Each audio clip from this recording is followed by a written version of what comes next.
You N کیا سوچ رہا ہے کہ پوری دنیا جو ہے وہ نیچرل ریسورسز جو ہے وہ تباہ ہوتے جا رہے ہیں، فارسٹیشن ڈی فارسٹیشن جو ہو رہی ہے، ٹیکنالوجیکل ایڈوانسمنٹ ویوز جو ہیں وہ انسانی ہیلتھ پہ بھی ایفیکٹ کر رہی ہیں، تو اس سارے کا سولوشن آپ کی نظر میں کیا ہے اور یونائٹڈ نیشن اس حوالے سے لیٹسٹ کیا اقدامات کر رہی ہے؟ جی نہیں، بہت اچھا سوال ہے۔ سب سے پہلے تو میں یہ کہنا چاہوں گی کہ یونائٹڈ نیشنز کے لیے ایک ہیڈ لائن ٹاپک ہے، بہت امپورٹنٹ ہے۔ ہم یہ دیکھ سکتے ہیں کہ جو مختلف ممالک ہیں ان کی جو اکنامک ایشوز ہوتے ہیں، سوشل ایشوز ہوتے ہیں، پولیٹیکل ایشوز ہوتے ہیں، اس کی وجہ سے اکثر کلائمیٹ چینج ایجنڈا میں نیچے آ جاتا ہے، بٹ یونائٹڈ نیشنز ہمیشہ کوشش کرتا ہے کہ اس چیز کو ہم وقتی طور پہ ڈیل کریں۔ اور جب یونائٹڈ نیشنز کی بات کرتے ہیں تو پاکستان کی بھی یہاں پہ فور فرنٹ پارٹیسپیشن ہے، کنٹریبیوٹ زیادہ نہیں کرتی، بٹ اس کی پوری کوشش ہے کہ وہ ایجوکیٹ کرے اور فائنینشیل سپورٹ ایک برج کرے between developed countries and less developed countries, اور ولنریبل نیشنز کے لیے ایک سپورٹ ظاہر کریں۔ جو COP 29 سمٹ ہو رہا ہے ابھی بکو میں، وہاں پہ ہمارے پرائم منسٹر نے بھی ایمفسائز کیا کہ جو ہمارے انمیٹ فائنینشیل پلیجز ہیں سارے تمام کلائمیٹ کانفرنسز کے لیے، انہیں فلفل کیا جائے۔ اور یونائٹڈ نیشنز میں ہم کہتے ہیں کہ ہمیں ریڈیفائن چاہیے کہ گلوبل فائنانس فریم ورک کس طرح ہو، کس طرح ہم تمام ممالک کی نیڈز میٹ کر سکیں، خاص طور پہ جو ساؤتھ ایشین نیشنز ہیں جو کہ ولنریبل کنٹریز ہیں۔ اور اکتوبر میں 2024 اسی سال میں پاکستان نے فائنلائز کیا تھا climate disaster risk finance program جی یونائٹڈ نیشنز کے ساتھ، جس کی وجہ سے ہمارے پاس یونائٹڈ نیشنز ڈیولپمنٹ پروگرام میں ایک ایسا انیشیٹو ہوا ہے جہاں پہ ہم کلائمیٹ چینج کے خلاف جو ریزیلینس پروگرامس ہے، اڈیپٹیشن ہے، میٹیگیشن ہے، اس کی کمپریہنسو فائنینشیل اسٹریٹجیز ہم انسٹال کر رہے ہیں۔ اور ہماری کافی پارٹنرشپس یونائٹڈ نیشنز میں، خاص طور پہ Denmark, Sweden, Norway, United kingdom سے، جو کہ انوویشن لیڈ کر رہی ہیں، ٹیکنالوجیکل سولوشنز لیڈ کر رہی ہیں، اور کلائمیٹ چینج پرفارمنس انڈیکس ان کا امپروو ہو رہا ہے۔ علیزہ یہ بتائیں، آپ یو این میں بیٹھی ہیں، یہ میں نے جو بات کی ہے اسلامک پرسپیکٹیو میں، اسلام میں تو پانی ضائع کرنے کی ممانعت ہے، ایون اگر دریا کے قریب بھی آپ ڈھول اٹھا کے تو پھینکنا شروع کر دیں تو اس میں آپ صلی اللہ علیہ وسلم نے فرمایا کہ لیونگ کریشنز اور بھی ہیں جو سمندر میں دریا میں رہتی ہے، ان کا بھی حق ہے۔ اسی طرح ہر چیز کو دفن کرنے کا، مردے کا، باطل علائشوں کا، اور پلانٹیشن کی آپ صلی اللہ علیہ وسلم نے فرمایا کہ درخت لگاؤ، یہ بھی صدقہ جاریہ ہے۔ اور ایون ڈیورنگ دا وار جو ethics and protocols of war ہیں پروفٹ کے صلی اللہ علیہ وسلم، آپ نے فرمایا درختوں، پھلدار درختوں، سبزوں کو مت کاٹو۔ تو یہ اسلام میں سارا کچھ موجود ہے، جو ایتھیکل گراؤنڈز ہیں انوائرمنٹ کی، اور ساری چیزیں موجود ہیں۔ بینگ اے مسلم ہم اس سے بہت دور ہیں، ویسٹ ہم سے شاید بہتر ہے، تو آپ وہاں پہ بیٹھی ہوئی ہیں، یہ بتائیں کہ کتنا امپورٹنٹ ہے انوائرمنٹ سے ریلیٹڈ چیزوں کو سلیبس میں شامل کرنا، from nursery bottom to top approach جائے گی تو کیا بہتری آ سکتی ہے؟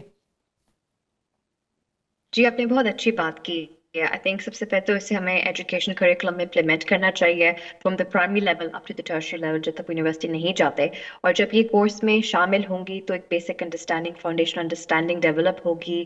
بچے اپنے آپس میں بات کریں گے، اسٹوڈنٹس بات کریں گے، کمپٹیشن ہوں گے، ایگزامز ہوں گے، فیملیز میں بات ہوگی، تو یہ بھی ایک کریٹیکل ایلیمنٹ میتھ اور سائنس کے ساتھ ساتھ چلتا جائے گا۔ دوسری بات یہ کہنا چاہوں گی کہ یونائٹڈ نیشنز جب کوئی بھی سولوشن یا پروگرام لانچ کرتی ہے کلائمیٹ ایکشن کے لیے، تو وہ لوکل کانٹیکس دیکھتی ہے، اور اس میں اسلام آ جاتا ہے، لوکل ریلیجنز آ جاتی ہے، فیتھ آ جاتی ہے۔ آپ کوئی بھی ریلیجن لے لیں، اس میں یہ ٹاپکس ہوتے ہیں کلینلینس کے بارے میں، اپنے مدر ارتھ کا خیال رکھنے میں، اپنی انوائرمنٹ کو پلیوٹ نہیں کریں۔ تو یہ ٹاپکس بہت امپورٹنٹ ہے، اور ہم نے یہ دیکھا ہے کہ جب آپ ان چیزوں کو یوز کریں گے، مطلب کہ فیتھ اور کلچر اس کانٹیکس سے آپ لوگوں کو so they more willing to take steps towards climate action. اور اس میں آپ نے بات کی تھی ویسٹ مینجمنٹ کی، اسٹرکٹ ریگولیشنز ایک جگہ، ریسائکلنگ پروگرامس ایک جگہ، پر ایجوکیشن آ جاتی ہے اسکولنگ سے یا ایجوکیشن سے، ٹاپکس سے، ہماری ٹی وی ایڈورٹائزمنٹس میں، یہ اس طرح کے پائلٹ پروجیکٹس بہت سکسیزفل ہو سکتے ہیں، اور ہماری ویسٹ ٹو انرجی سولوشنز انشاءاللہ اور سکسیزفل ہوں گی۔ اچھا یہ بتائیں علیزے کہ یہ جو ریڈیو ایکٹیو ہیں، شعاعیں ہیں، اور مختلف قسم کی ٹیکنالوجیکل ایڈوانسمنٹ ہے 5G تک، اس کے جو اثرات ہیں انوائرمنٹ پہ، انسان کے برین پہ، باڈی پہ، اس کا کوئی الٹرنیٹو سولوشن ہے دنیا کے پاس، یو این کے پاس؟ ٹھیک ہے ایک طرف آپ فائدہ اٹھاتے ہیں لیکن دوسری طرف آپ انسانوں کو مشکل میں بھی ڈال رہے ہیں۔